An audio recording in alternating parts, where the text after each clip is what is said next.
अरे पातर पान के बीरावाय रे पतरी रे लवंगिया। अरे पातर पान के बीरावा पतरी रे लवंगिया।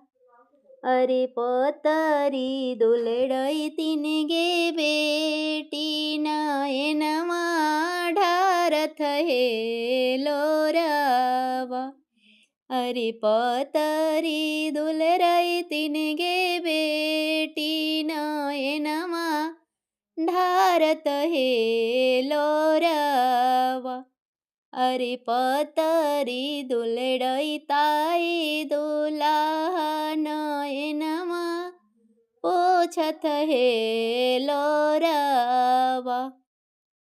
अरे पतरी दुलड़ई ता दुलाहा नयनमा पोछत हे